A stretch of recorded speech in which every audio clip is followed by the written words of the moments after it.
Welcome to Mitchell Elementary Designs in Nature with our special unit called Camouflage. I'm hoping you'll all take the time to watch the introduction and conclusion because we have it chock full of all kinds of important information. We'll start with tips for the class. You could always dress in camouflage for this unit as the kids will really enjoy seeing the different kinds of patterns that evolved over time.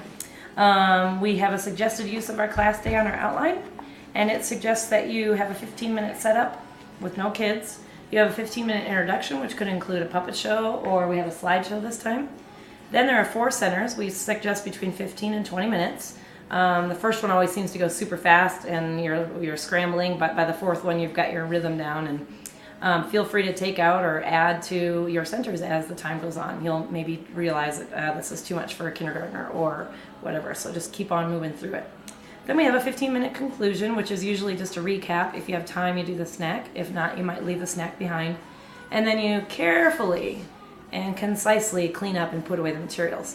Please try to get everything back in the bin the way they were. Things in the envelopes, pictures labeled properly where they're supposed to be, keys added in. By keys, I mean answer keys. If you do the outdoor center, please keep track of the time because everybody else in the whole classroom is waiting for you. We also try to set up in the classes that I do at least 1 center in the hall, 1 outdoor center, so that there's only 2 in the classroom so it's not too noisy. There are no bring-ins for this unit except for the snack. We do have a recipe online for raccoon scat. Ew, but the kids would love it. Anyways, let's see here. I lost my train of thought. There's no bring-ins. Center 4 is a craft center. We do have a limited supply of crafts, so if you want something special to bring in, make sure you bring those in.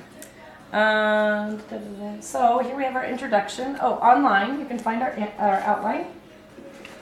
You can also find this background information called camouflage and our puppet show. So 3rd and 4th grade parents, you might want to have the kids do the puppet show, so you could print these off early and have them read out loud for the class. That's kind of always a fun thing for them.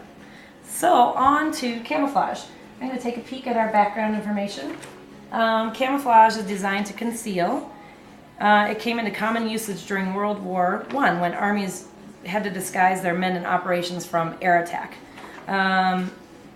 The definition of camouflage is concealment by some means that alters or obscures the appearance. It comes from the French word camoufleur, which is to blind or veil. In the 1970s, it became more mainstream with hunters, and then in the 1980s there was a camo fashion craze. And now in the 2000s we have high-tech vinyl in camouflage and then temporary washable camo for quick change. Again, this is a great day for you to dress up in camouflage to kind of support the whole elf theme. So our background information talks about the different kinds of camouflage and how important it is when the animals are using their kind of camouflage to also freeze, because if you run, even if you're in camouflage, you'll be seen. So we talk a little bit about how a baby deer or a baby rabbit will freeze, and even how a predator will come in and freeze, like a cat will stalk its prey, freeze, stalk its prey, freeze. We talk about matching color, which is the most common and obvious. It's protective and it's counter shading. So protective coloration would be, maybe the snowshoe hare becomes white in the winter and weasels in the north become white. So the animals can slowly change their color for the seasons, or they just match their coloration, like a deer matches its color of its environment. Counter shading is like a shark or a hawk. They have a white underbelly and a dark top, so that those predators can effectively sneak up on their prey by the balance of light. Some creatures change color quickly. Chameleons are most famous, but there's also in the ocean cuttlefish, squid, and octopus. They can change their coloration in a matter of seconds. Then we have disruptive coloration, which would be the animals in Africa: giraffe, zebra, fawn, raccoons, anything with a very disruptive coloration. Those tend to blend into their environment.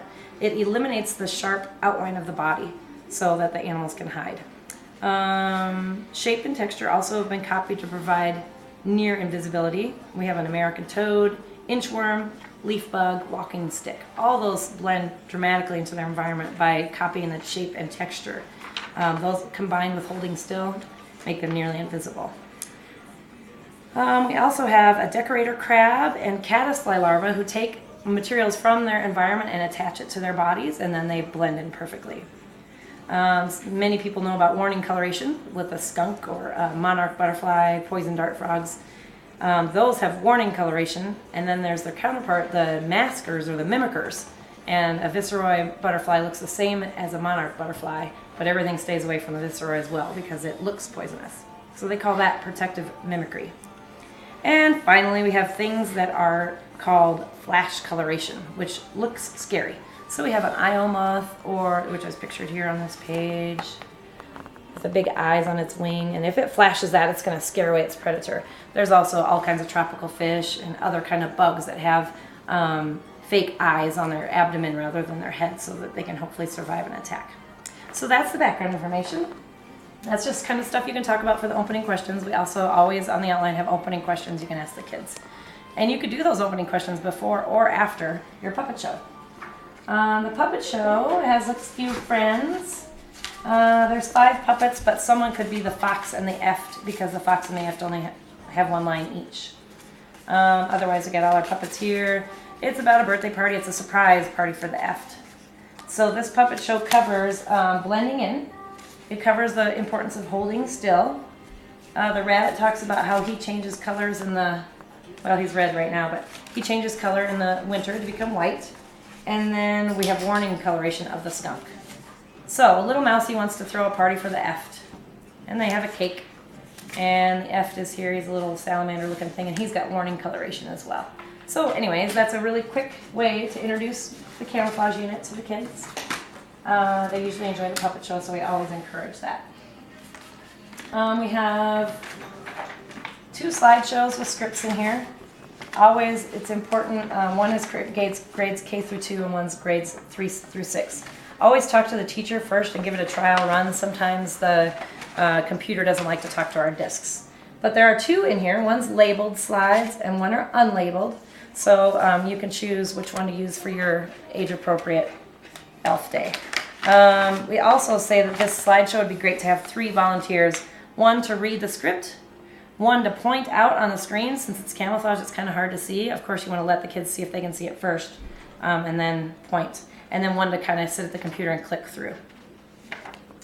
We have this book here. I'm still looking to locate the CD. It's an awesome book about the octopus garden, and it talks about cuttlefish, and it shows how amazing these underwater creatures are and how quickly they can change color. We are looking for the disc. If not, the book is pretty awesome too. And then we have these handouts that talk briefly, but they're big enough you could use them for intro and conclusion, or you can use them in any center. One is about the art of deception. One is little stinkers about warning coloration, and this one is about patterns and disruptive colors called Lots of Stripes.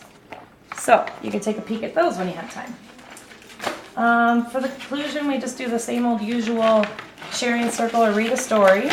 The snack suggestion is raccoon scat recipe, which we have online at the mitchellpta.org website. This about covers our introduction and conclusion.